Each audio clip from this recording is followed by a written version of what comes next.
What's up, the boys and girls? This is the Chris and Mike Show. I'm Chris, he's Mike, and with a special guest today, Scott Brierley from Canada, and he's going to chime in here and tell us what he's all about and what we're going to talk about. We're going to have a nice little fun episode for you. So, Scott, welcome to the show. Please, entertain us. Welcome, Scott. Thanks for coming on. I'm Scott Brierley. I'm from Canada. I grew up close to Toronto, and now I live just outside of Vancouver. Cool. I've spent my life... It started out with a start. I almost got killed at 7 by a car. I got dragged 40 yards. Okay. And from there, it kind of went downhill for years. And how did that happen? How did it happen? Well, I was one street over from where I lived, and I stole a girl skipping rope, and she went to tell her mom, and I dropped the skipping rope and ran into the car. Apparently, that's how and then I got hung up on the car somehow and dragged. Oh I had two broken legs, broken arm, fractured skull, my lung collapsed, and a lot of head damage. And, you know, I spent years of my life riddled with addiction and anger, and I could never figure out what was wrong with me. And I always stemmed it back to the accident and thought, maybe it's just head damage and I'll never get over it. And right. His anger was pretty prominent, and I know a lot of people with head injuries, anger becomes a problem. And right. So I was around 12-step programs for the better part of 40 years, and I've currently got 23 years in this year, clean and sober. Nice job. I just passed 20 in February. Yeah. Nice. Yeah, and Mike, we decided was about 15 or so. Nice. Yeah, probably closer to 17 now. Yeah. Nice. So I was at 11 years again, and not again, I should say it. I was 11 years, and I got divorced from my wife, which was pretty traumatic. And sorry. Of course. Now, was that kind of stemmed from the trauma you experienced as a child? Because obviously a little bit of both, right? Okay. A little bit of her, because she was in recovery and she suffered from her own stuff, and I suffered, and then together we just were toxic. Okay, let's go back a little bit with your incident that happened when you were 7. How long did it take you to recover from that? I'm gonna say probably a year. Like, I remember I even had to, at 7, or 8, I think I was by then, I had the humiliation of going from a 2-wheeler back to a trike, hanging out with kids that were younger than me because they wouldn't push me. The other, okay. And then I got back a year in school. Okay, so with that post-accident trauma and stuff, how does that turn into you becoming an addict? Was it something that you started at a young age, started experimenting with painkillers, or what? Get a paint or picture so people can understand, bud. I think what happened was, of course, in the hospital they had me wired on some sort of drug to keep the pain down. Sure. And then by the time I was 11, I had made my first geographical cure, not knowing it was a geographical cure. In grade 5, I was having so much trouble in the school I was in. Right. I came up with this idea, it might be better at a different school. So I got my parents to transfer me to a different school. And their age limit went up a little higher than what they went from. Instead of grade 6, it went to grade 8. Okay. So I went over there in grade 6, and of course, grade 6 is where I found marijuana. Okay, that's why I was leading to this, because you went from 7-year-old accident, and all of a sudden I'm 23 years sober. We had the jab, buddy. Good point. Were you diagnosed with like any kind of traumatic brain injury? Because I know that's pretty recent. Back then they didn't know about that. No, back then they didn't do anything. They just let you wild. And so anyways, the last day of grade 6 in this new school, it had lots of problems. I was the kid that the teacher would go write lines or go to the office. I would stand up and go to the office and refuse to write the lines. Oh, okay. So you definitely had a disconnect. My neighbor, like actually next door neighbor where I grew up, he was the science teacher. And all my life I called him Bruce. Okay. And he called me Scotty. Yeah. So I get to his class, and I didn't like being called Scotty in front of my friends because back then it was kind of gay or whatever. My brother teased me, or I don't even know. It doesn't even make sense today because I think Scotty sounds cool. Right, yeah. But so I get in his class, and he's calling me Scotty, so I kept calling him Bruce. And he goes, "You got to stop here," and he wouldn't stop calling me Scotty. So, anyways, I was kicked out of the class. That's how they dealt with stuff back then. And this is in Canada? In Canada, anyways. Okay, yeah.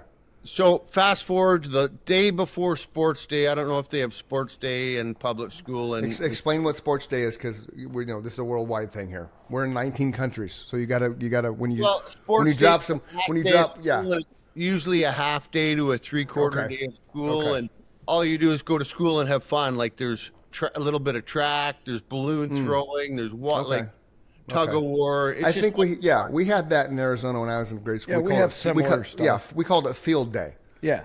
Yeah, so different. They might have called it. I just remember it as Sports Day. It was a long time ago. Yeah, very similar. Yeah, it's similar. Okay, now we understand what that is. Cool. So, anyways, the day before that, me and a friend were down at this little creek, and we had to hold each other by the shoulders like this. And we were spinning each other around trying to get each other wet so we'd get in crap when we went to school. Well, no, it was pretty tragic. He fell down and landed on either a sharp rock or glass, and they ended up having to bring stuff like tendons and stuff from here to get his hand working again. Oh, wow. no. Well, that started one of the big another catastrophic. I was expelled from school. So... you're playing with your buddy. Yeah. And it was a pure accident. Yep. And then they blame you and expel you. Yes. Wow. So then they sent me, here starts the story of the shrinks and all this that school was sending me to. And of course, I was a rebellious kid. So I went in and tried to shove the square peg into the round hole. And was disobedient because I thought it was all BS. Yeah. So the next year they let me back in school, and in Canada, grade 7 is the first year you get to go in shop class. Oh, right on. Us too. However, I didn't get to go. Oh. So they put me in special ed. I was the only kid in the classroom with one teacher. And I don't really know how long I was in this class for. Okay. Eventually got up and walked to the door, and as I've said before, I'm rebellious and I've been smoking lots of dope, and right from the gate I think the first week I was smoking marijuana, I was stealing money out of my mom's purse. That's how desperate I was for it. Oh, okay.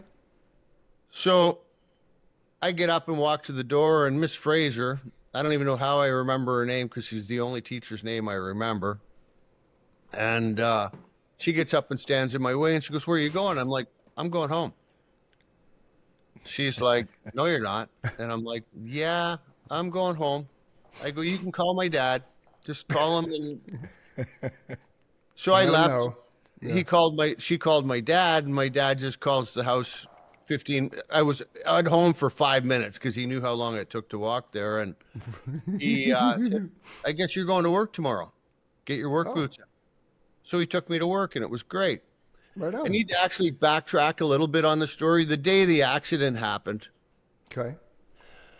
with Steve, I remember going home, and I was terrified. Like, I went right to my room, laid in my bed, and they called my dad, and my dad came home from work early, and he came in and talked to me and asked me what happened. So I told him. And this is new for me because my dad would usually just lash out and beat your ass, spank me or beat me or whatever the term was back then. And so he didn't he would just be a father back then, because you could be a father without any repercussions as long as you didn't overstep that limit, right? I would say he was a little bit further than a father. It stemmed on abuse. So that's what. Okay, good. That's why I wanted to go with that. So so he crossed that line. So he took it too far. With me, he was a little. I'm the youngest of 5, so with me, he was a little less than the rest.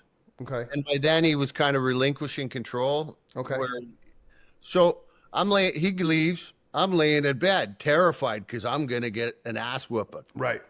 And so he comes back later and goes, "What are you doing?" And I'm like, "Well, aren't I in trouble?" And he goes, "It was an accident, right?" And I'm like, "Yeah." So, and that was the end of it. So I went to work. That's cool. So I worked for the rest of what the semester is, and I'm sure in the States and other countries they have different terms in school. And So the school decided to take me from grade 6, Okay. part of grade, like just that smidge of grade 7 in the special ed. Well, at Christmas time, I was in grade 9 Oh, wow. in a special school where there was only 12 students. Here I am, 13 years old, in grade 9. Right. The closest person to my age was 16. Then there was a 17-year-old and an 18-year-old. I think there was only 13 of us. Okay. Question. So from a development standpoint, are you the same height as these kids? No, I'm smaller. Okay, you're smaller, Yeah. scrawny kid, or what? No, I'm fairly chunky. Okay. I've been But pretty significant height difference, and then Yeah. obviously the intellectual part was off a couple years. Okay. Yeah, absolutely. Okay. And Okay. they were all street smart because they've been doing what I've been doing for another 6 years or 3 years. Right. Okay. Okay. So I was there for that semester. And then the following year, they put me in regular high school in the shit disturber school in grade 10. Wow. Wow. So That's crazy. I know. So how do you fit in? You don't. And how do you learn how to make friends? And you don't. Right. And you don't. Yeah. I was picked on severely that first year in grade 10. And I could see remember there that. was this guy, Phil Henry. Okay. He was the key tormentor. Well, it's funny how you remember the bullies, right? Oh, yeah. And now, do we know what Phil's doing now?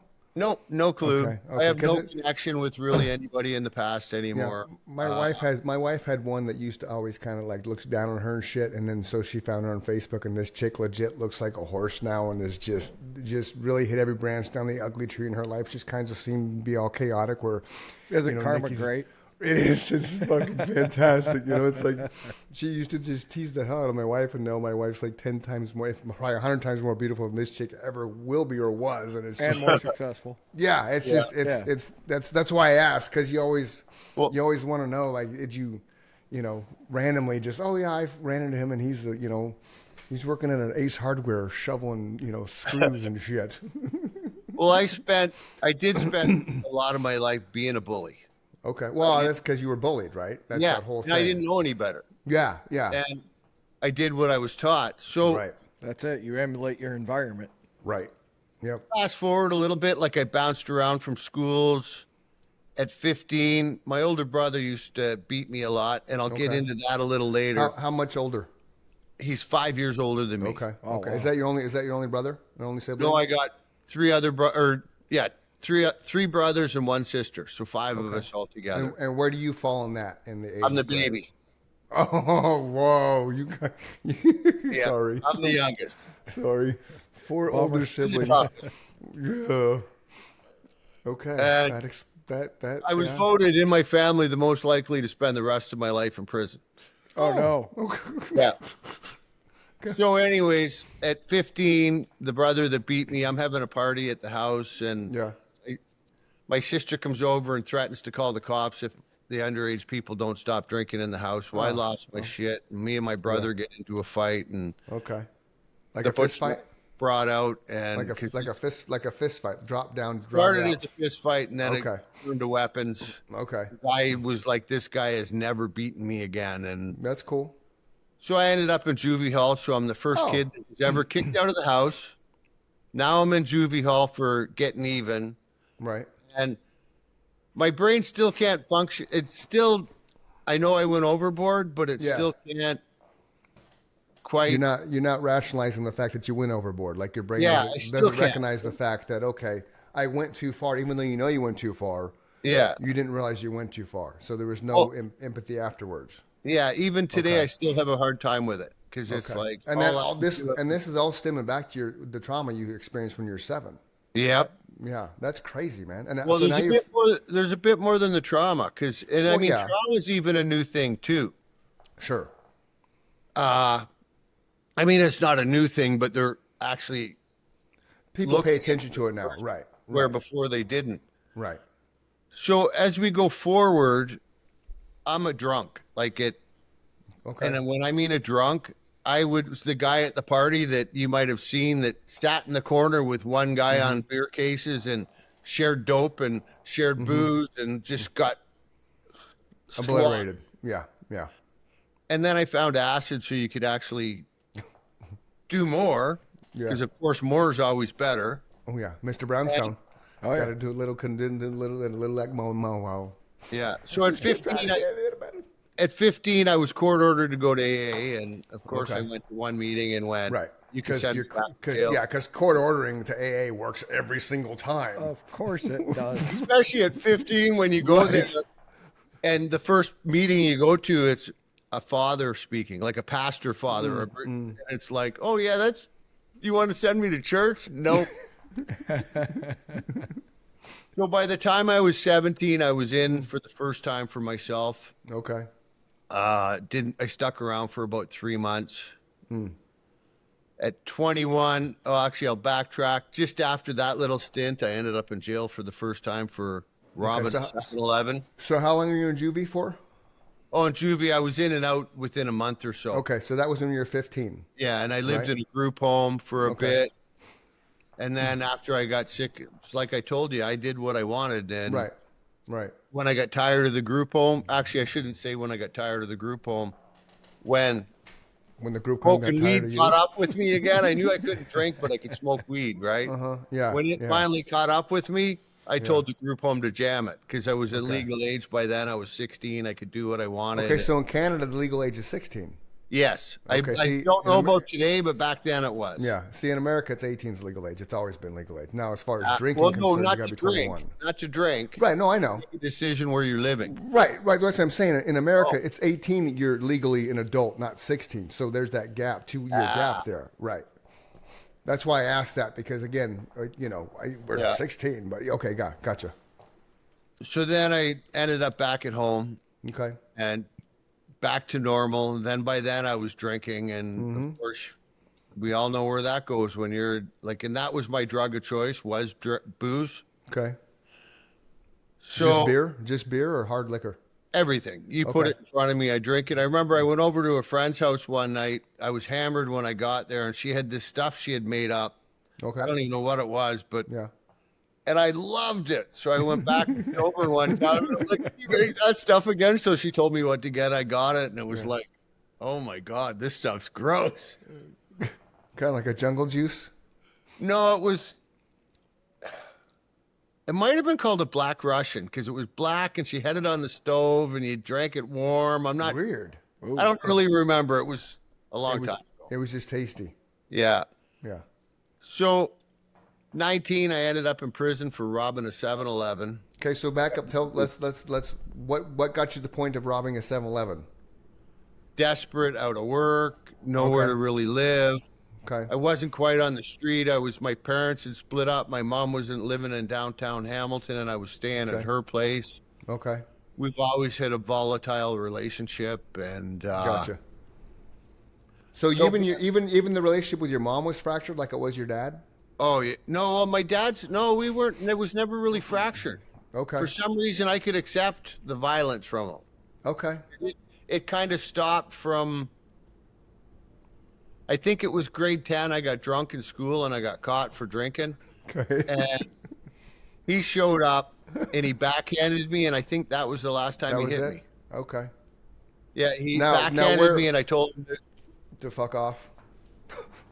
Yeah. Okay, so to fuck off, I walked the other direction. So paint us a picture of your dad, and so big man, short man, what? He's a bit taller than me. I'd say he's probably was 6 foot. Okay. He was a guy that he had short legs and longer arms, so he was he had a good reach when he backhanded. And how tall are you? Just 5'9". Okay. So he had that presence. He worked in a welding shop, so he worked hard all his life, and he came from a rough background, like growing up. Gotcha. Okay. So you're 19. Your world's kind of just there, chaotic. You're an alcoholic. You're kind of bouncing around, and you decide it's a good idea to go rob a 7-Eleven. Yeah. So I ended up reasonable. A high-speed chase on my motorcycle, and of course, when I got in Ontario, I think it's the toughest province for jail sentences. They gave me a deuce less. Yeah. And that provincial here, where you got federal and provincial. I'm not sure what it's like in the States. We kind of know. We had it because we've had a couple Canadians on before. It would be like federal and state. Yeah. Yeah. So I did most of that, and then I got paroled I think I was inside for 13 months, and I got paroled. And what was prison like in Canada? Yeah, what was prison like in Canada?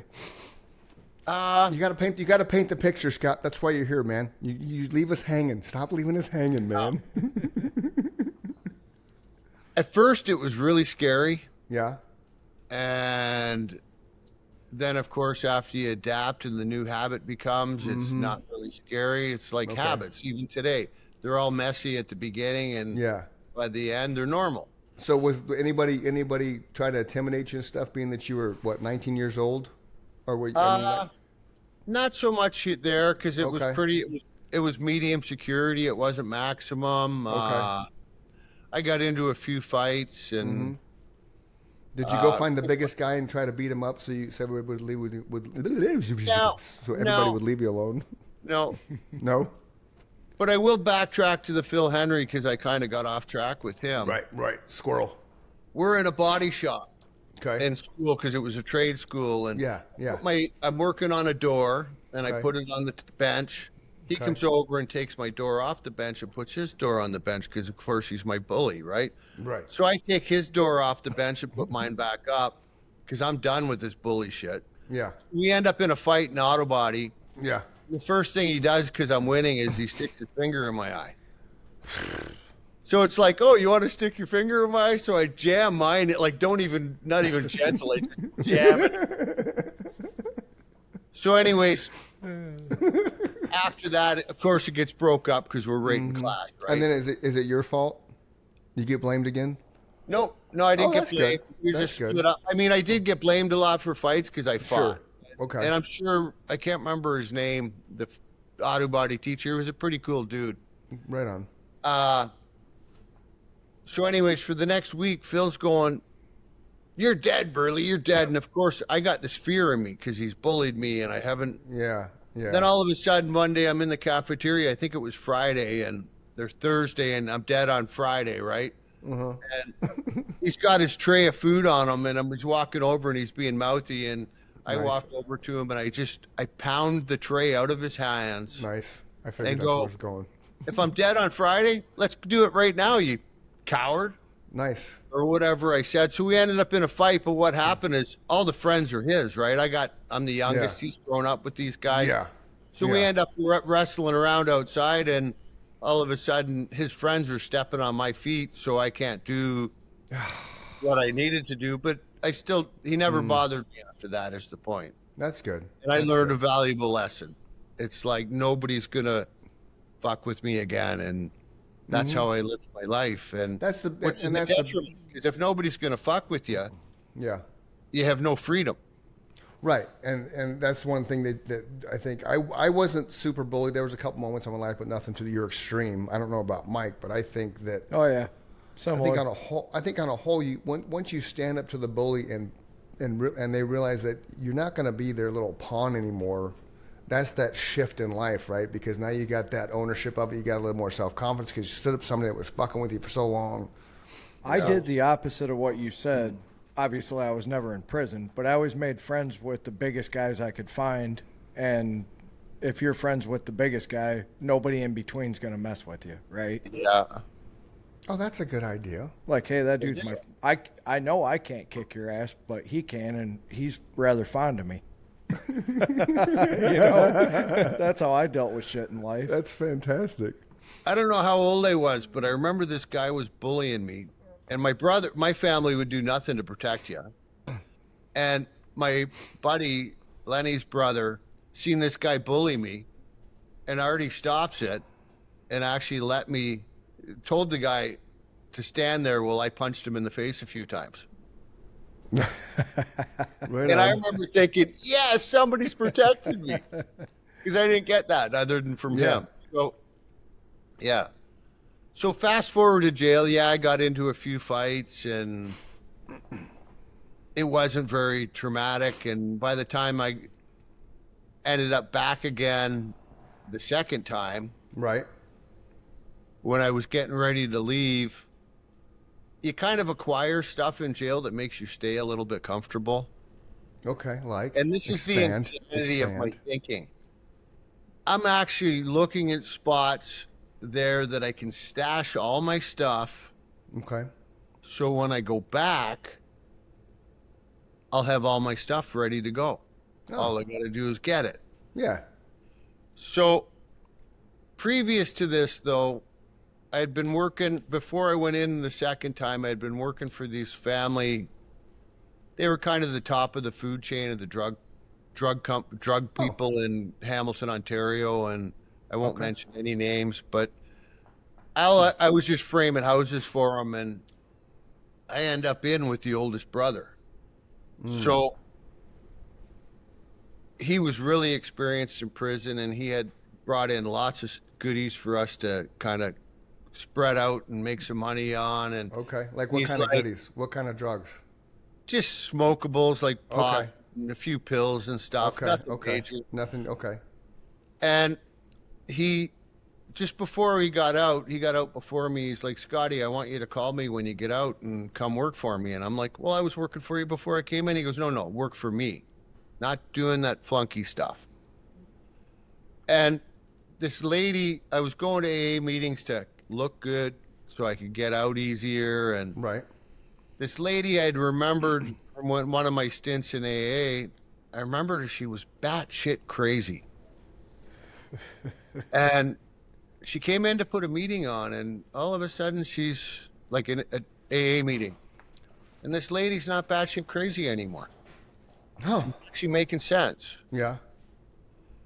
And whatever she did or whatever she said, I don't know what it was, but it inspired that maybe there's a chance for different for me. Okay. And how old were you when this happened? I was 19-ish. Okay. And this is why you're in prison still. Yeah, Guelph Reformatory. It's in Ontario. Okay. Non-existent anymore, but so when I got out, she was from Hamilton too. So when I got out, I'm in Hamilton, and I started going to meetings, and Okay. you know, but there was things I didn't know, like I didn't know you weren't supposed to sell dope. Nobody told me that was illegal. Nobody told me that. I missed that memo. Well, that Is had that been your whole wrong? life up to that point. So here I am. That was the greatest line ever. Nobody told me. I'm framing houses for my buddy, and he wanted me to be his foreman. And I go to him, well, like, if I'm going to be your foreman, I got to have a car. Yeah. Yeah. So he bought me a car, but he wouldn't put insurance on it. So I went and stole a license plate so I could drive. So here I am on parole, selling dope. And it gets funnier. There was a meeting in Buffalo, New York, an AA meeting. Yeah. It was on the reserve, and it was a wicked meeting. And I'm taking carloads of people in this car with no insurance from Hamilton, Ontario to Buffalo, New York. It was probably an hour drive. Okay. Going to AA, mind you, listeners. So he's doing a positive thing in his life in a very creative, illegal way. Baby steps. Yeah. Baby It was steps. Baby crazy. steps. I didn't grow up with, I just did what I wanted. So anyways, long story short, I got drunk again. Oof, About okay. Yeah. a couple months into this, maybe 3 months. As long as it wasn't while you were driving to AA meeting, crossing, borders. That's a good thing. No. Okay. Just wanted to clarify. So I got drunk again just one day. And Yeah.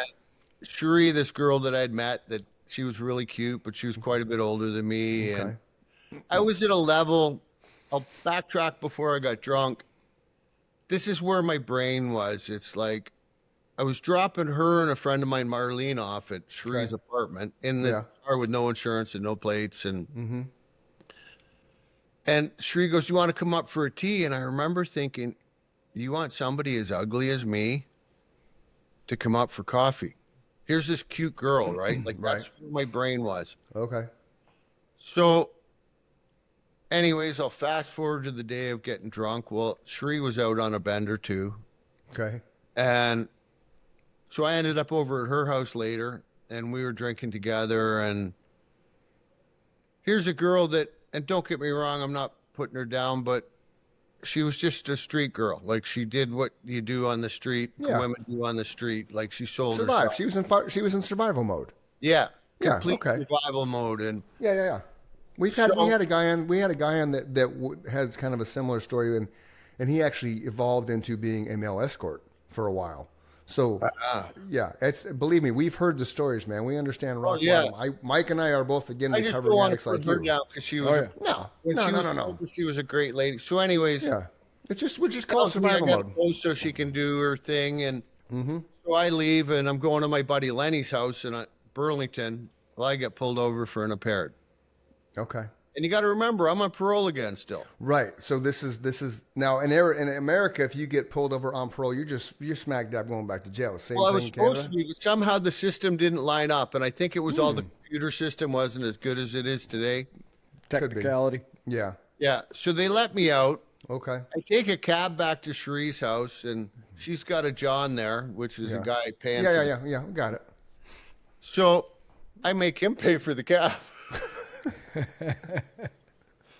And then she goes, Scott, you got to go though. So I leave and I go back to my mom's house where I was staying. And next thing I know, my sponsor's kicking me off. And a sponsor in AA is somebody that kind of helps you along. Right. Yeah. And guides you. Yep. Understood. So I wake up to him kicking me on the kitchen floor and dragging me up and throwing me in the shower. Nice. That's a good sponsor. Yep.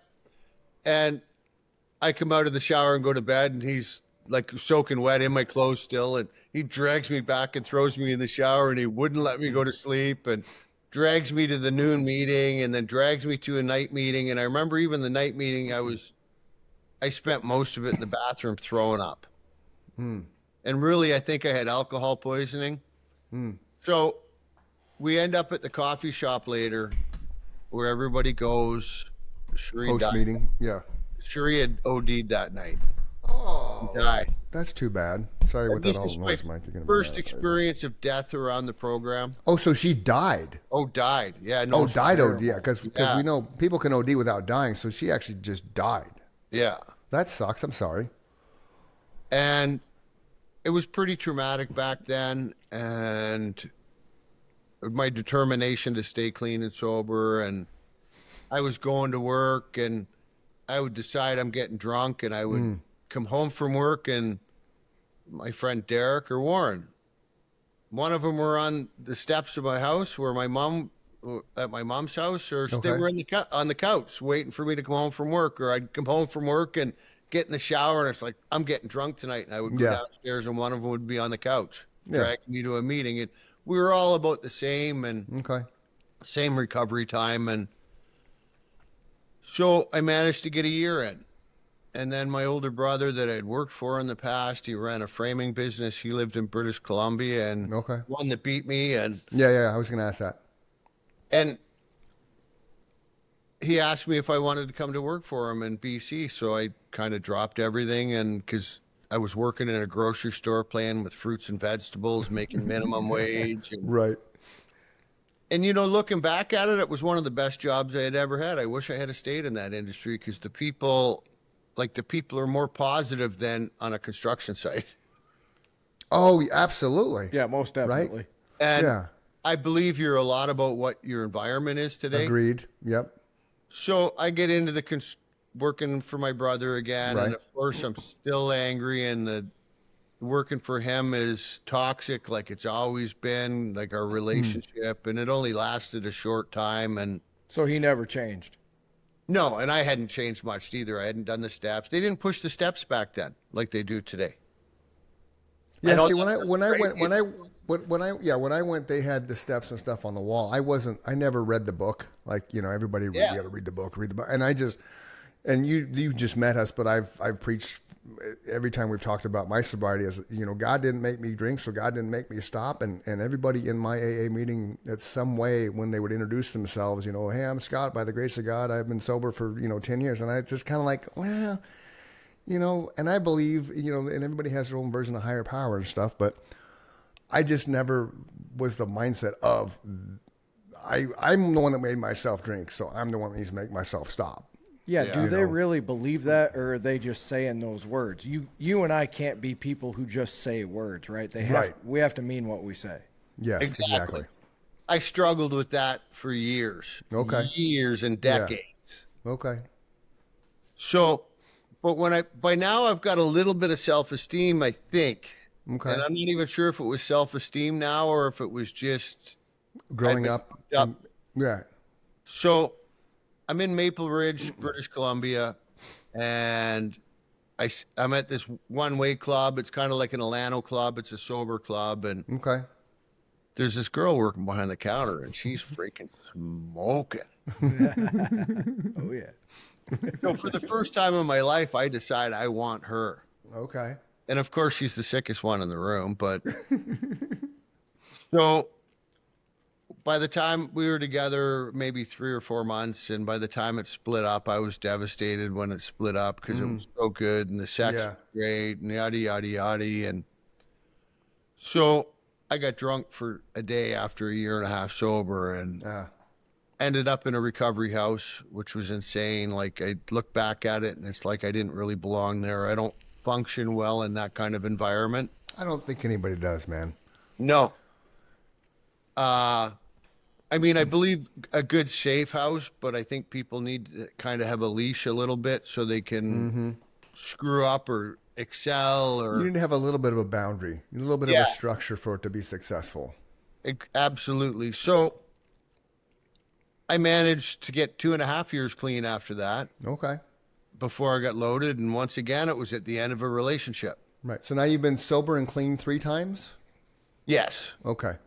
Well, so you're typical alcoholic. Yeah. Yeah. So this time I, instead of just going right back, it's like, fuck, I'm taking this to the end. Okay. And in that journey, there was another couple that were out on a bender, and of course I ended up sleeping with her, and the buddy catches me, and I don't remember really much of it, but I remember when they caught us, I went to a friend. I only hit him 4 times, and my buddy's like, what? You were doing knee smashes on his face on the concrete. Oh no. Like, I busted him bad. So anyways. And this was a friend? Apparently. I don't remember any of it, but wow. like, I remember this. Well, the reason he backhanded her. Okay. And it set me off. Yeah. Okay. So I got clean and sober again. Okay. And 4th time.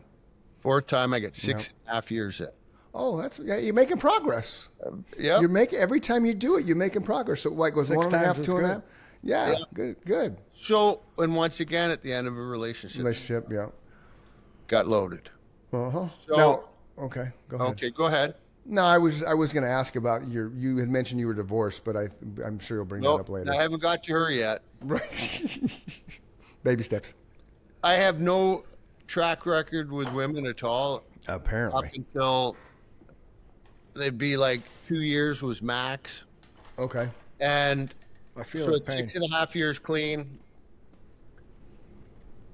I got loaded and I stayed out for a bit, and it was smoking weed, and that's all it was. Yeah.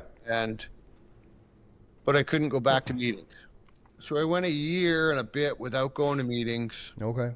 And then I fell off some scaffolding at work, and the girl I was dating drank a little bit and smoked some weed. And so you know where this story's going. Yeah, you went back to Now I'm smoking weed in pain, and I'm standing there. Right.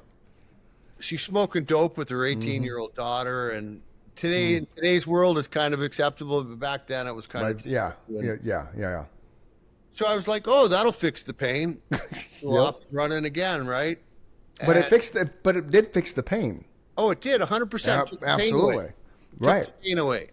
Oh, yeah. And this was what year? What year was this? Well, it would have been 24 years ago. Okay, so 2020 or 2002.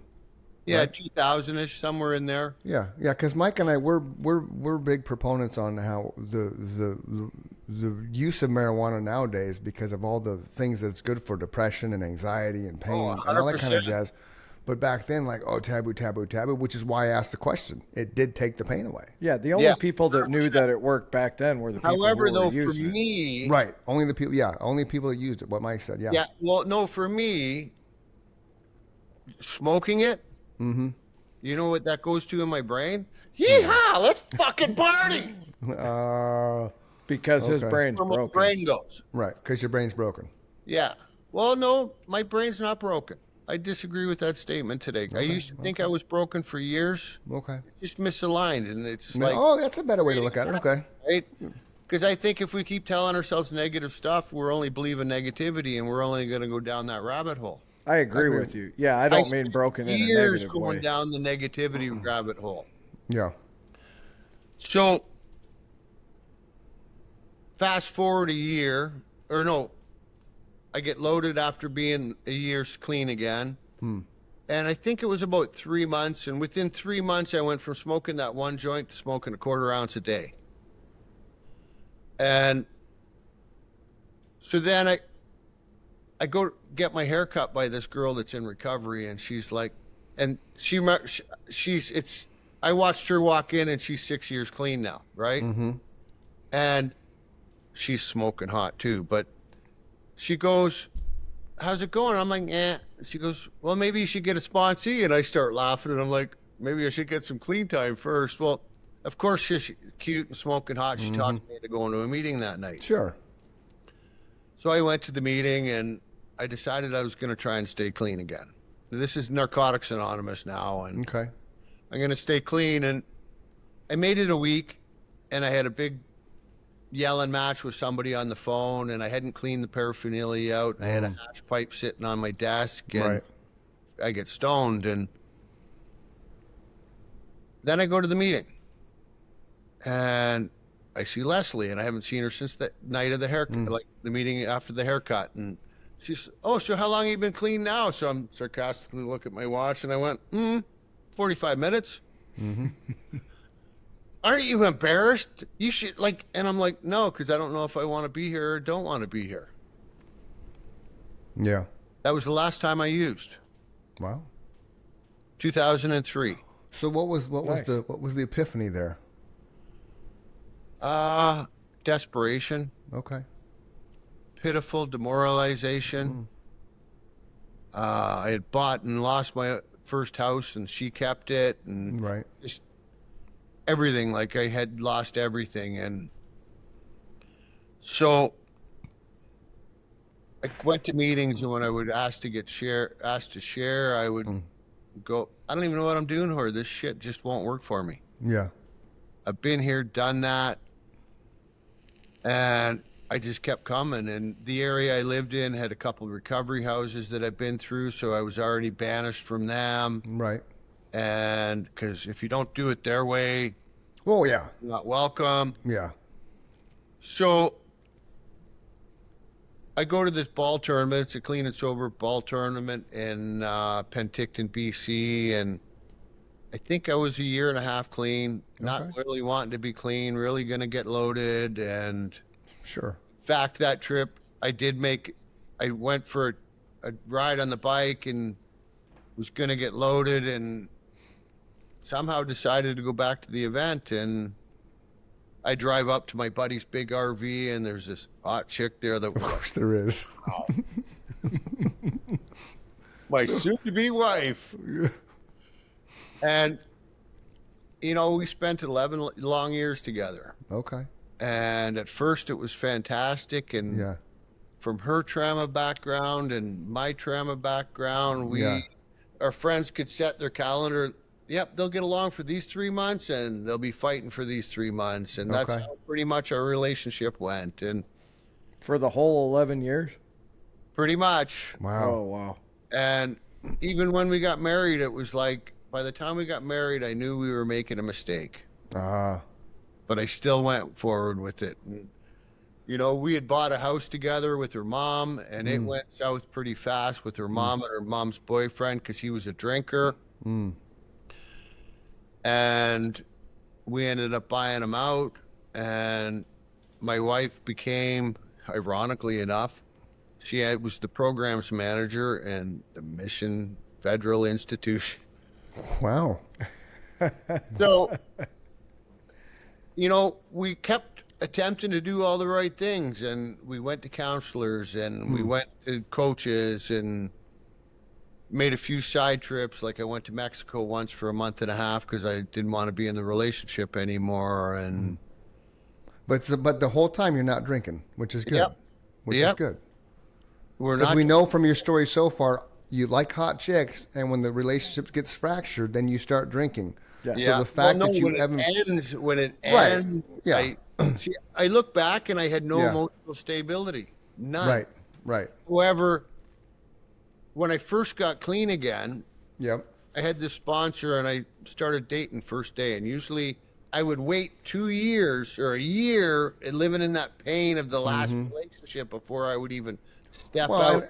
yeah, and a big thing with AA and NA, I'm sure both are the same, is your sponsors don't want you in a relationship for at No, least a year of being sober and clean. which doesn't make sense. Well, it doesn't. But think about it, though. It does, because every time your relationships ended, you went back to drinking. You relapsed. So if you have a full solid year of sobriety underneath your belt, which Yeah. means now your mind's clear, you're thinking properly, you have new habits in place, right? Then then you can venture into that, because you should be strong enough and grounded enough to pursue a relationship. However, though, when you've done that cycle Right. 4 or 5 times, you need Sure. to try work a different, like the Right. same lock doesn't open, or an old key doesn't open up a new lock. True. So, and the friends that had known me for years supported what I was doing. I started dating right away. Yeah. And I made a decision. Every lady that I dated, I was going to treat better and learn from my previous one. Which is how you should do it. I agree with Yeah. that. So fast forward with Shannon, and it was pretty toxic. And it was actually at a point towards the end, she was like, "I want a baby." And we're seeing this counselor coach, and Shannon gets up to go to the bathroom, and the counselor goes, "Don't get her pregnant." And I'm like, did. I'm not. So eventually, seeing this lady, Shannon brings up, "I want a separation." And I'm like, now we're both 11 years clean. And Right. so I'm angry, been angry for a long time. And I'm like, well, get the fuck out of my house then. Yeah. And Shannon's like, and looks at the coach or Diane, and Diane's like, well, you want the relationship over, so yeah, leave. So Shannon leaves, and the house, we didn't really have much into the house as in like value-wise. Right. So we couldn't sell it, so I ended up with the house, and I'm a stonemason, and I've been a stonemason for years and ran my Nice. own business, and Right on. traffic was getting really bad, so I decided to get out of it and get the Band-Aid ticket, like an EMR, emergency medical responder, and go to work in the oil fields. And that lasted for a little while, but of course Scott showed up, right? And when Scott shows up, chaos shows up. Right. And so I ended up coming back, and I get a phone call from a buddy of mine, and he's a Teamster in the movie 155 movie division. And I ended up in the movie division, and it was pretty cool. I was making better money than I've ever made. Like 1 year, I made freaking $234,000. Nice. What? I'm pretty much a high school dropout. I have my Yeah. grade 12, but so somewhere in there during COVID, I had finally got myself out of debt and I wasn't struggling, and then COVID hit. And by the time COVID was over, actually, I'll backtrack a smidge. I'm in the movie business, and I decide I'm going to stretch my comfort zone, and I want to go to, it's called GF Strong. It's a hospital in Vancouver. It's their back and spine and head injury stuff. Okay. Because now new stuff's coming out about head injuries, right? Right. But I need a family doctor to refer me. So I get this family doctor, and I go to the family doctor, and the first thing he says is I start every patient off with the physical so I know where we stand. That makes sense. So he calls me up and goes, "You need to come in. I think you got prostate cancer." Oh. Oh my God. So I'm 50 years old, out of a relationship for a couple of years, and I go see him, and he does the check, and he goes, Sure. "I need to refer you to a specialist." And I go to the specialist, and she's a female, and it's like, great, at least she's got small fingers. And so she does another test, and I go, so what do you think? And she goes, well, from looking at the results from your doctor, I'm pretty sure you got cancer.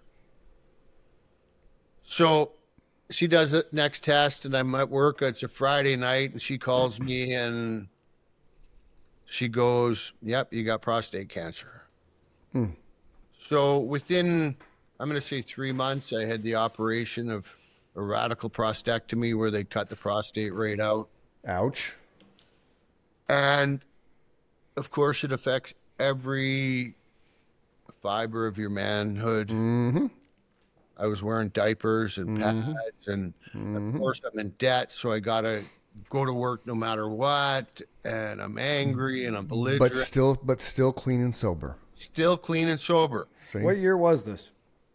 I was 50. I'm 57 now, so that would be 2018? Yeah. Yeah, 2018? something like that. Okay. So I'm still clean and sober, and really, I want to just kill myself every day. I could see that. And I have no desire to live. Mm-hmm. So of course, I'm toxic, and every show I was on, I was toxic and getting a really bad name. And Now, what were you doing in the movie business? What was your gig there? transportation. Okay. I was driving big trucks. I was looking after the Star Wagons. Okay. I've worked with Charlize Theron's. So all the behind-the-scenes stuff, basically. Yeah, all behind-the-scenes stuff. Okay. It was pretty cool. Yeah. Good money. It's a pretty toxic environment because you got a whole bunch of Neanderthals like me that have basically a high school graduation and a truck driving license, and that's where they come from, is the driving world. And Yeah. so everybody, you go from the driving world and you're making 200 grand a year. Yeah. Everybody's cutthroat and ratting on you. And Yeah. one day I'll go back to work there, but I want to to get this still a little bit more clearer and less reactive than it is. Sure. So I'm dealing with the pissing myself, and 2 years into this, I finally get to the point. I call the doctor, and I go, I need to talk to the doctor. And in Canada, when you're referred to a specialist, all they do is your call goes right to an answering machine. So I just kept calling back and calling back and calling back and calling back and calling back. They finally answered the phone, and I said I wanted to talk to the doctor, and well, the doctor doesn't do that. And they hung up. So I called back, and so I insisted on talking to the doctor, and I lost it on the doctor about the condition, because she told me I might have some incontinence. Okay. And for those people like me that didn't really know what incontinence was when she said some incontinence, it's holding your urine in or not pissing yourself. Yeah. Sure. So she goes, well, if I had told you the truth, you wouldn't have done the operation. And so now doctors are lying to me. Wow. So my trust factor in this world is like almost Nothing. zilch people. And so then she goes, at that point, she goes, there's a surgery we can do that can correct it. And I'm like, well, I'm not quite ready for that yet because I don't trust you. So it took about 6 months or 7 months to be able to become okay with the surgery they were going to do. But in the meantime, I got diagnosed with diabetes. Oh, wow. Because, of course, you know what they preach in AA. If you have the obsession, eat junk food, eat sugar, eat this. And we promote not unhealthy stuff because that's unhealthy. Yeah, see, mine wasn't so much that when the ones I went to and the way I go is it wasn't like, hey, let's shift the addiction. It's just I found my addiction from drinking to working out and exercise and things like that. But it was never anything, it didn't come out. I don't, it's could be different in Canada, but here there was no talk about how to replace your addiction. It was more just this is like-minded people. We're going to help you walk, baby step through your addiction recovery, things like that, and More of an accountability. more of accountability. Yeah. It wasn't like, hey, let's replace the addiction with another addiction because that's not healthy either. No. Although I can see It's how more some would AA do that that. says that, not quite so much NA, but Right. so I end up having the operation. Well, actually, when I had the radical prostatectomy, I'm so terrified of getting loaded because I know I'm close. Right. I did it with no medication. Good. And my opinion on that's changed a little bit today. However, so fast forward, I get this new contraption that helps me to stop peeing. And even in there, just before the operation, I'm so desperate, I finally go to this 3-day self-development class. Okay. And you got to remember, I want to go home and put a gun in my mouth every night. Right. Now, Canada's actually even given me the right to own a gun. So I have a gun in my closet. Wow. In the safe. So I do this course, and Sunday rolls around, and I didn't really get much out of it. They kind of just teach similar stuff as the 12-step teaches. Right. And how dare they try and upsell me to the next course? So I belligerently walk out angry, which was my normal state, and I go to put my leg over my motorcycle, and I got a 2015 Harley. Okay. And I think this was in 2016 and 2017 maybe. And this light bulb goes on. You want to go home and kill yourself. If your bike mechanic, Chuck, told you needed to put $5,000 into your motorcycle tomorrow, your credit card would be out in a heartbeat, so you would have your therapy. What is wrong with you investing in you? This is where the story starts to get pretty cool. So I walk back in and I pay for, begrudgingly, pay for the course. Yeah. And for the next few weeks or months, it was like, what did you do? But the cool part, I work in the movie business, so I can have any time off that I want. The course is in San Francisco. I have a waiver now, though, so I can legally go to the States. Okay. The course is in San Francisco. So it's like I'll go for a week after or a week before, a week after, and make a good holiday of it and have 3 weeks to do this 1-week course. And COVID comes along and screws that all up. I can't go. I was scheduled to go just as COVID hit. That sucks. Did they Zoom it? Did they go online? Nope. No online stuff. Wow. So fast forward into COVID. They shut the movie business down. I got another trucker's job, and that's when I got the diabetes. So fast forward again. They actually bring the course. They open up the borders a little bit. Yeah. And coaches can get, or the facilitators can come to Canada. That's cool. So they come to Canada, and it's in Alberta in this ranch. It's way out in the bush. And not there's bush and right. We get what you mean. Yeah. So I go, and by then it was kind of begrudgingly because I'm leaving a job where I'm making almost $3,000 a week to go do this course, and I'm taking 2 weeks off work, so I'm losing $6,000. And I go to the course, and the day going there, COVID restrictions are still there. I'm driving from my buddy's house to the course, which is like 4 hours, and you got to remember I'm still really angry. But you're sober and you're clean. I'm sober and I'm clean, and by now I think I was 16 years clean, 17 years, which is good. Pretty sustainable, and I know I just can't. I can do anything else, but I just can't use. I know that. Yeah. That track record beaten, and right. So I got to go to the bathroom. And not just stand on the road and pee. I got to go. Yeah, you got to go. Nowhere will let you in to use their bathrooms. So by the time I get to this rendezvous where they were going to follow everybody into where the ranch is, I'm belligerent.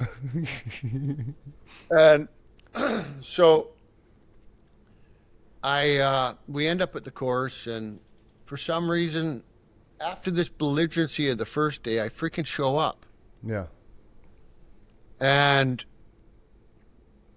we do this one exercise, and we're put on the silent treatment, and we're supposed to go back and write our hopes, dreams, and goals. And another one of these big epiphanies. And I wrote this limp dick stuff down, like the Pat stuff that I always written down. And right. I had just had the operation, so I wasn't peeing my pants anymore.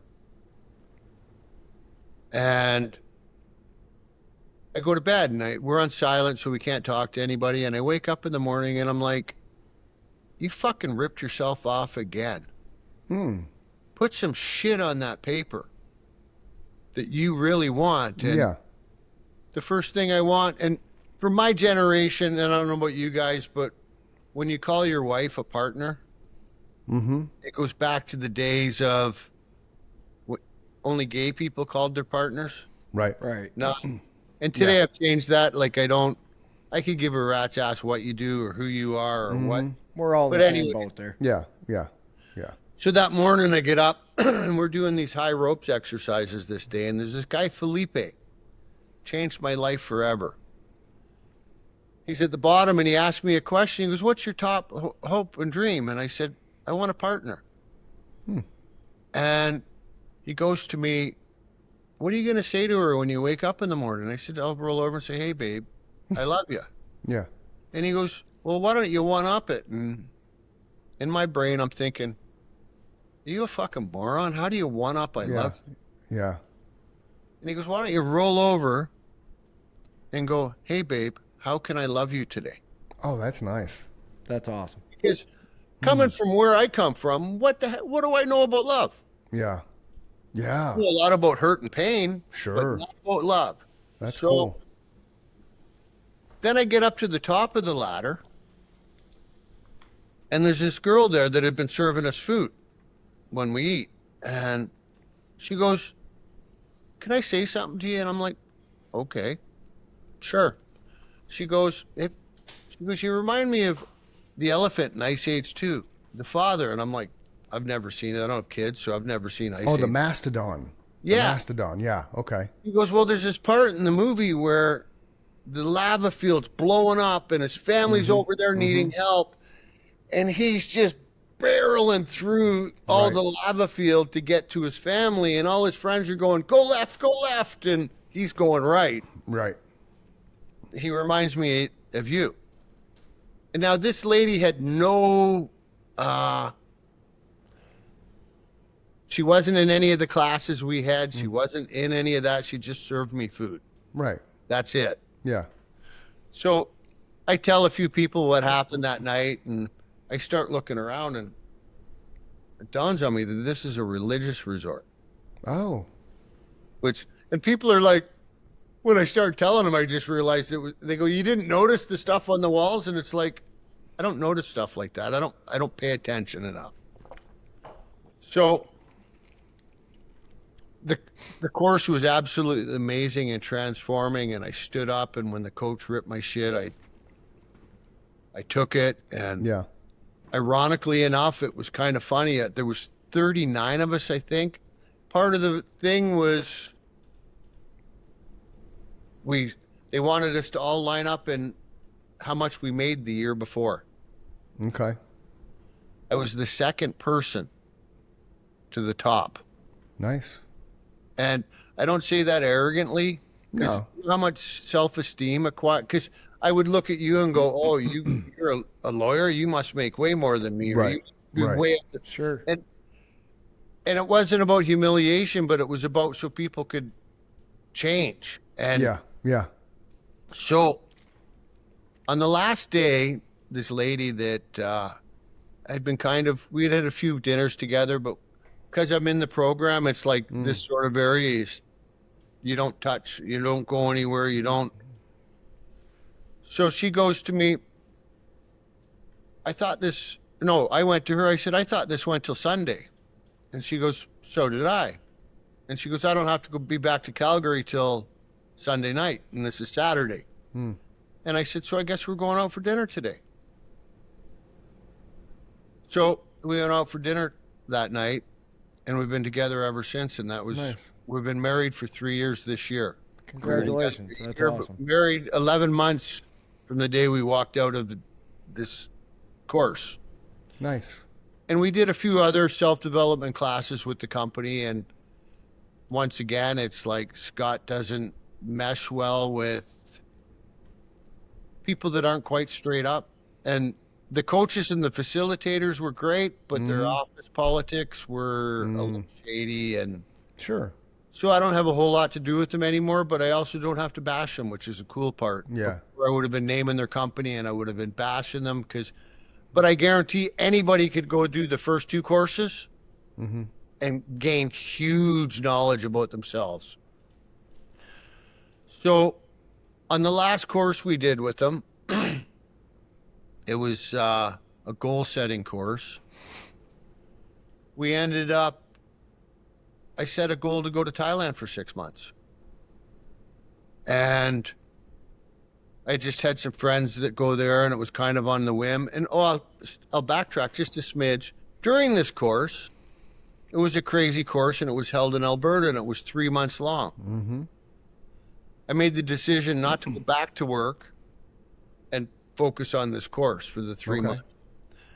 And by the end of the course, I decided I wasn't going back to work.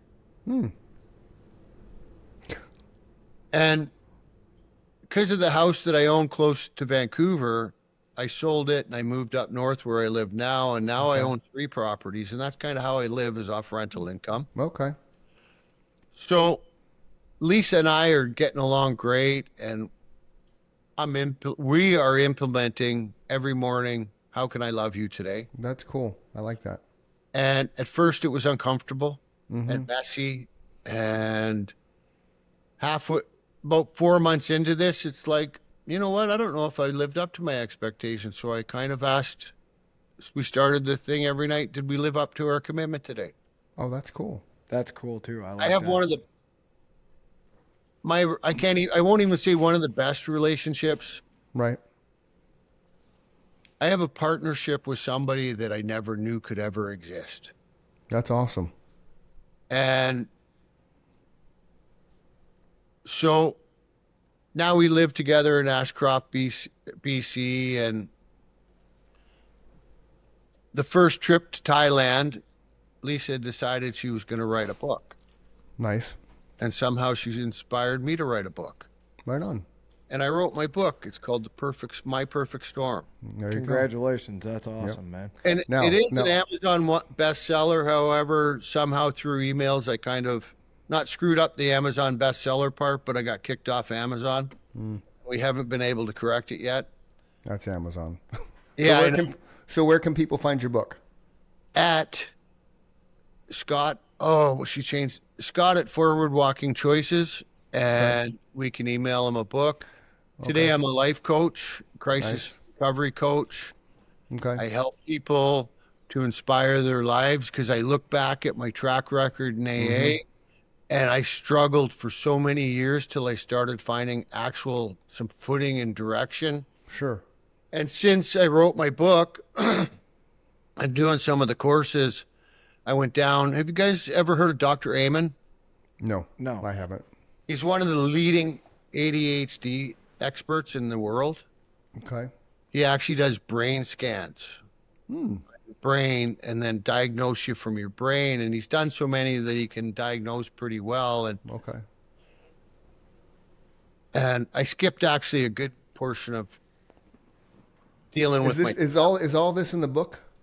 Yes. Okay, so don't share all the Oh stuff no, in the the book because ADHD stuff isn't in the book. That's going to be in my next yeah. book. Yeah, because we want people to read your book. That's Yeah. So don't give us all the details because then there's no reason to buy it. Yeah. I dealt with my trauma before that, and then Okay. now I stepped it up and went and diagnosed with ADHD, and that was one of the clinchers that changed my life as well. Getting put on some medication and a whole lot of supplements. I used magic mushrooms for my trauma therapy. We just had a guy on that did the same thing. He used magic mushrooms that got him to stop drinking and kind of kept him on the sober path. Yeah, I know a few people like that. I'm an advocate for the new medicines that are out there. As am I. Yep. I don't believe in. I believe in complete abstinence if you're using it to just to dull this down. But if you're using it for pain, if you're using it to help your trauma or your depression, Right. I don't know. I'm in the middle of writing a different book. This book is fantastic. However, I want to get more of my healing journey. This Good. is a little bit of some of it I look back because of the ADHD stuff and what I've learned about it. Some of it's still the blame game. Sure. Oh, of course. And Well, when you're telling your story, I mean, every time you broke up with somebody, that was your excuse to start drinking. yeah, So right there, you had to have a reason to drink, and your reason to drink was, well, that didn't work out, so fuck it, I'm going to drink. yep. Right. So there was those innuendos of blaming going on. Right. And today, my life, I can't even believe I have the life I have today. That's good. That's awesome. It's I like, feel the same way. I think Chris does too. When you're an addict, you don't realize that there's this life on the other side. You just can't imagine it. well, and sometimes it's not even just drugs or alcohol. We're addicted to the anger and the chaos and Yep. and not knowing what to do. Like I spent years, I don't know what to do. It's just do the steps again. Right. You just haven't done the steps right. Right. And that's kind of why I'm an advocate for this, because it's like, if you got to tell somebody they haven't done the steps right, there's something wrong with that. Well, and see, that's where I go back to that too. Like, I never read the big book, and did I do the steps? Yes, but I didn't wrap my entire life around that process. Because to me, when I got my chip, that was the thing that got me through it. Because I realized, okay, I got 24-hour chip, then I got a 30-day chip. But if I can't get the 30 days, I have to give them back my 24 chip. Well, If one I can't thing get you- a 60. Yeah, go ahead, Mike. No, sorry, man. One thing you and I agree on, and I think you're saying it right now, is you have to be the one to want to change. Yes. Somebody can't tell you you're an addict. No. It's kind of like your court-ordered AA when you're 15. Yeah, that's going to work. Yeah. Nobody has somebody standing in front of them going, you're fucking your life up. And they go, oh, yeah, you know what? You're right. That rarely happens. Maybe one out of a million people go, Yeah. okay, you're right. Most people Yeah. say, what business is it of yours? You know, I'm fine. I'm doing okay. Yeah, and see, I'm kind of an exception because I was told I had a problem, but I never tried to stop because I was told I had a problem. It took my moment of like, oh boy, something's got to change for me to change that. But then when That's my point exactly. Yes. right, so it was so significant of a moment for me that the next day, literally, I woke up, something's got to change. As was and then mine. I was going to die. Right, and so never look back. But there are, like we talked earlier, you're kind of the stereotypical alcoholic where you're constantly trying to stay sober, fall back, two steps forward, one step back, so the fact that now you're over 16 years clean and you have a beautiful life and a beautiful wife and you have targets and things you're going after, like writing another book, that's fantastic, man. That's a great turnaround in your life, especially because you were suicidal. Yeah. And you didn't want to be here. So that's another thing as well, that you didn't succumb to that depression, because then you wouldn't be sitting here talking to us, man. I've attempted a few times over the years. Okay. Most people, in that state of depression at some point in time do, for sure. Yeah. We also, my wife and I do a podcast. It's called Soulmates and Suitcases. It can be found on Spotify and YouTube. Nice. I think on YouTube it's called The Brewerlies. Okay. And we have a coaching business. Cool. And we travel the world and have fun. That's awesome, man. Yeah, that is awesome. So we have all your links. I shared them with Mike. And for when we drop the episode, we'll put all that stuff on there as well so people can find you. And then we'll go cross, like, subscribe, things like that. And you'll do the same for us. Now, do you have stuff on Facebook, Instagram as well? Yeah, mostly Facebook I deal with. I got accounts on Instagram and stuff. I haven't quite ventured into that. It's Yeah, you're kind of fine. a gap, but Yeah, we have one on Facebook. We're found on Facebook, Instagram, YouTube, obviously, and all the podcast platforms. We're working on putting together a website. So we'll have... we got a website, forwardwalkingchoices.com. Cool. Yeah, and did you send me all that? I know you sent me No, I something. haven't. Okay. You know yeah, what? send I'll me- get my wife to send you all the stuff because she's got it all put together. And Perfect. send me your email, though. I don't will. think you sent it. I will. Yeah. I'll send you the email.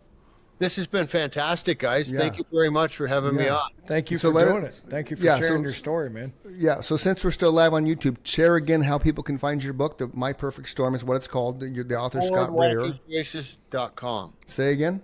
Forwardwalkingchoices.com. Forwardwalkingchoices.com, where you can find his book. Right on, man. And invest in yourself because Yes. nobody else is going to. Great. That's awesome. Absolutely. Absolutely. And one thing that you'll probably like this, one of the things that we do every time we wrap up a show, because Mike and I have both been affected by someone who's taken their own life, and you tried it several times, is don't let the bad days win, right? Somebody's going to miss you. Somebody loves you. You don't create that hole in somebody's heart tomorrow morning because they found out you're gone. And they could have helped, talk you through the chaos you're going through. Well, and I don't think we've had a better example on this podcast than Scott right here. He just said, I'm living my best life. Had he taken his own life, he would have never known this was a possibility, right? So kudos to you for being happy again. I've been on both sides of life, too, where I was miserable, and I wake up every day, and I'm grateful I'm still here. So, yeah, and the way you wake up in the morning, the way you go to bed at night, I love those two sayings, man. I do, too.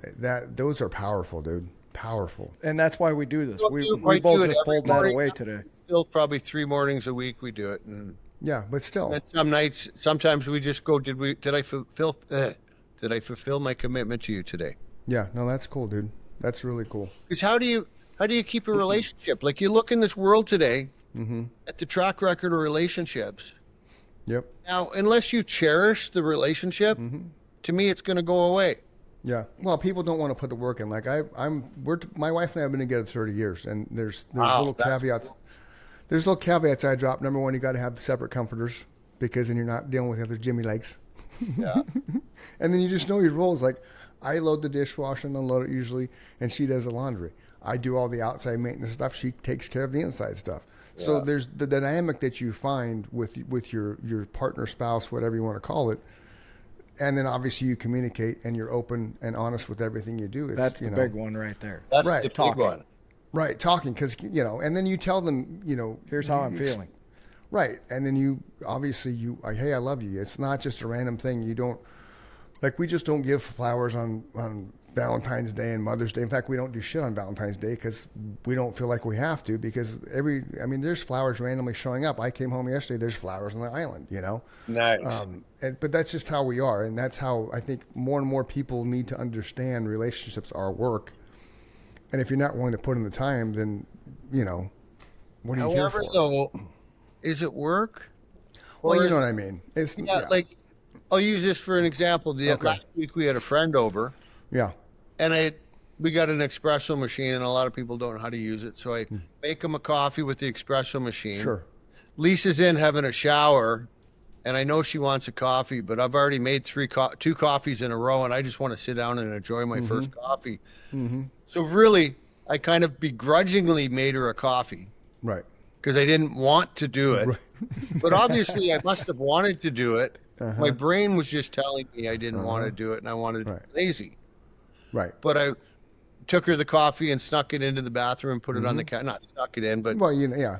But I think that's an example of what Chris just said. Right. It's making the extra effort that you normally wouldn't have done unless it was that person, right? And I'm not doing that for anybody else except this person. Yeah. Right. So the word work may not have been the right choice of words. Yeah. No, I knew what you meant. But it's just engaging in the other person's life, knowing those little nuances that will make their day because you took the effort to do so. 100%. Yeah. But see, changing it to how you said it that time makes it sound so positive. Yeah. It's like, Yeah. Okay. Well, I'll make that middle note too, man. Engaging with the other one instead of work. Yeah. I got you. Anyways, right gentlemen, I got to get to work on my rhino that I'm doing in the basement. Right on, Thanks bud. very much, and Thank you, Scott. let's do this again. Thanks a lot, man. Absolutely. Really appreciate it. When you get ready to drop your next book, reach out and we'll get you back on. Awesome. Absolutely. Cool. I'll get Lisa to send you the stuff. You can probably get her on for a podcast too. Cool. Yeah, we would like to man. do that as well. Yeah. Awesome. All right. You guys have a great day, man. All right. Have a great day. Bye. Thanks, Scott. See you.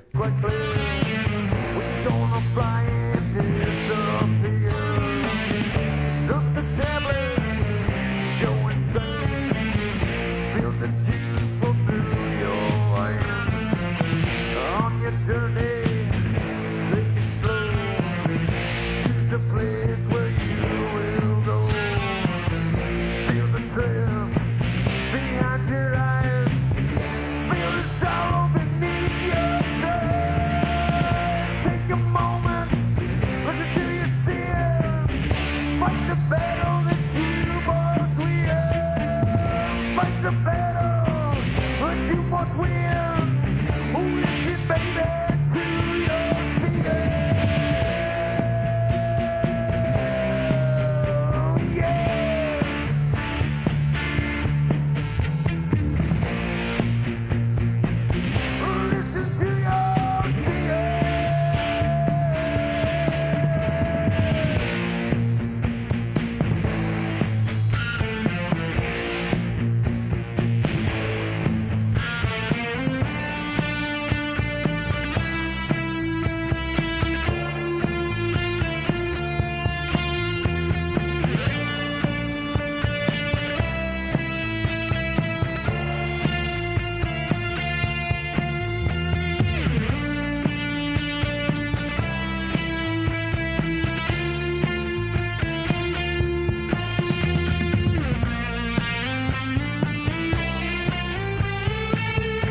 Now you're turning, come down here.